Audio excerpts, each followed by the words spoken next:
let's have a look at average gradient.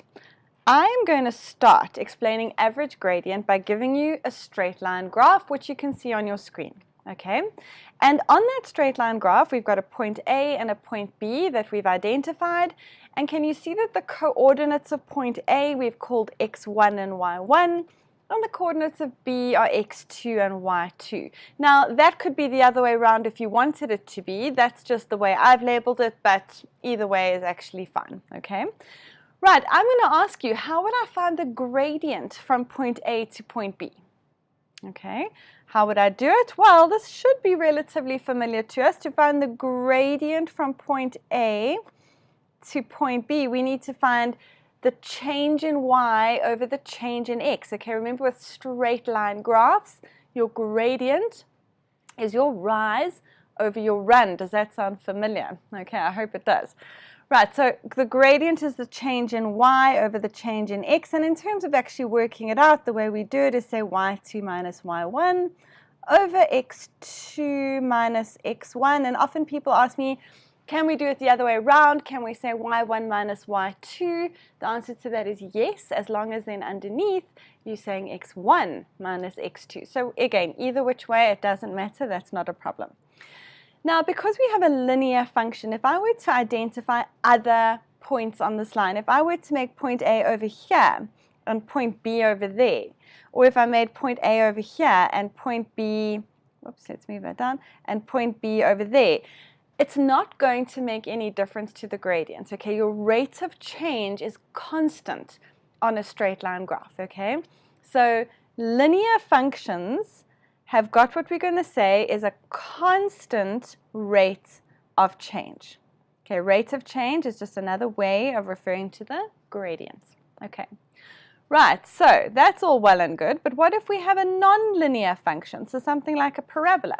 Okay, well, I've got my parabola over here, all right, and you can see that I've got point A and I've got point B, and what I've started off by saying is the following.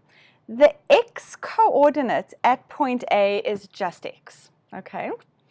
That means that the y coordinate at point A, at where x is as it is on the x-axis, is going to be f of x, okay? Remember, f of x is just another way of referring to y. Then we say this. Now, this is quite an interesting concept. We're going to say that this value of x shifts along h units. Okay, we always just give it the standard variable of h units, okay? Which means that we get to the x coordinate at point B, which is going to become x plus h. Okay, it's just shifted along h units. Which means that the y value that then belongs to the x value at point B is going to be f of x plus h. All right?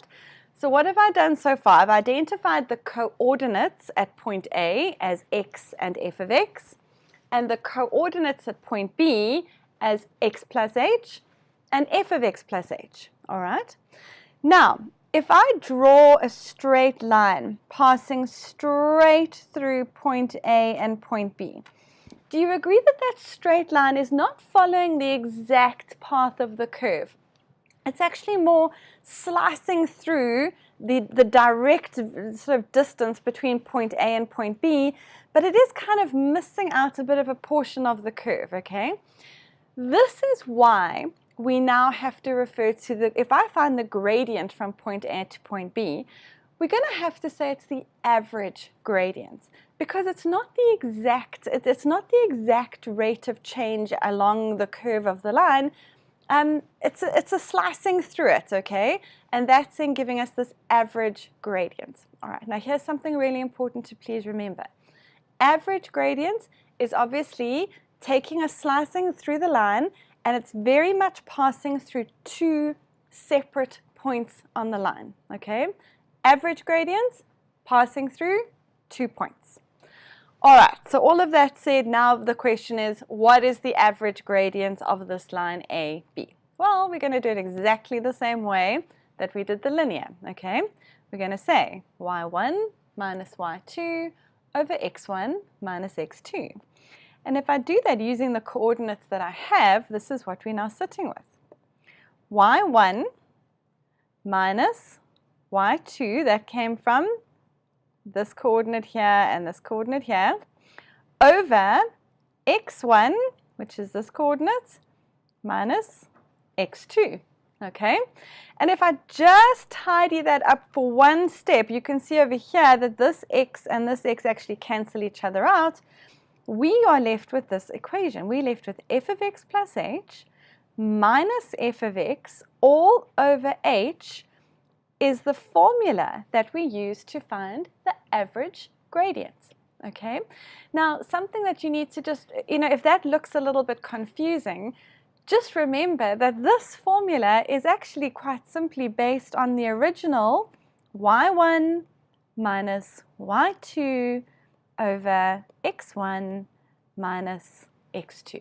Okay, right, so average gradients is when we've got a nonlinear function and the straight line is slicing straight through to point A to point B, but it's obviously not tracing the exact curve of the line.